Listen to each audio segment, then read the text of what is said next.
వాస్తవంగా ఇవాళ ఈనాడు సాక్షి ఒకేసారి 2 కథనాలు వేసుకొచ్చినాయి.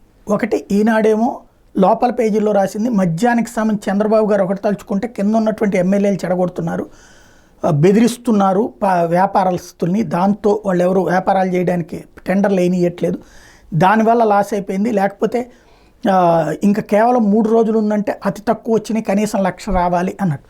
అలాగే సాక్షినేమో సిండికేట్ అయిపోయి తెలుగుదేశం ఇదంతా చేస్తుంది అని ప్రకటించింది. ఈ 2 పక్కన పెడితే వాస్తవంగా మన పక్కన ఉన్న తెలంగాణ మనల్ని కంపేర్ చేస్తే తెలంగాణలో 2021లో 68,691 దరఖాస్తులు వచ్చినాయి. 2021లో జగన్ ఆంధ్రప్రదేశ్లో ఇక్కడ మద్యానికి సంబంధించి ప్రభుత్వ మద్యం దుకాణాలు నాకు మనోళ్ళు కూడా వెళ్ళి అక్కడ వ్యాపారాలకు దిగారు. ఇది అప్పటిది. తర్వాత చూస్తే 2023లో కేసీఆర్ దిగిపోయే టైంలో వేసిన టెండర్లకి 2,620 షాపులు అక్కడ, మనతో పోల్చుకుంటే మనది 3,396 షాపులు, అక్కడ 2,620 షాపులు. దానికి వచ్చిన దరఖాస్తులు ఎంతో తెలుసా? 1,31,490 ఏకంగా. కేవలం 2,620కి 1,31,490. ఒక్కొక్క దానికి 2 లక్షల అప్లికేషన్ ధర. అదే ఇప్పుడు చంద్రబాబు గారు కూడా ఇక్కడ పెట్టింది.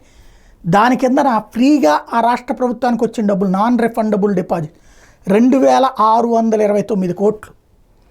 ఇందులో 2 షాపులకైతే 10,000కి పైగా దరఖాస్తులు వచ్చినాయి. అందులో సరూర్ నగర్ 10,908, శంషాబాద్ 10,811. ఇది అప్పుడు రికార్డు అనమాట. ఇకపోతే ఇప్పుడు ఆంధ్రప్రదేశ్లో 3,396 షాపులకి వేశారు.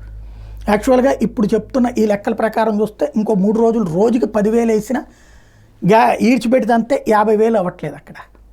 అంటే 50,000-60,000 దగ్గర ఆగిపోతుంది. ఇంకా 10,000 వేస్తే అదే సందర్భంలో మనకి 3,396 షాపులు. తెలంగాణతో పోల్చుకుని తెలంగాణలో హైదరాబాద్ మెయిన్, మనకి ఇక్కడ బోల్డ్ అయిన మున్సిపాలిటీలు కార్పొరేషన్స్ బోల్డ్ అని ఉన్నాయి. విశాఖపట్నం కావచ్చు, రాజమండ్రి కావచ్చు, తిరుపతి కావచ్చు, విజయవాడ కావచ్చు, గుంటూరు కావచ్చు, కాకినాడ కావచ్చు, ఇట్లాగా.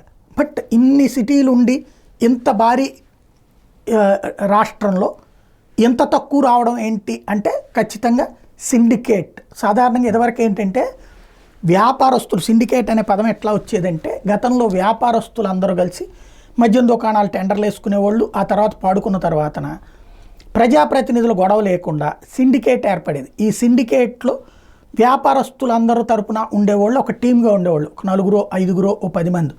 ఈ టీం ఏం చేస్తారంటే ప్రతి షాప్ నుండి 10% వాటా తీసుకుంటారు.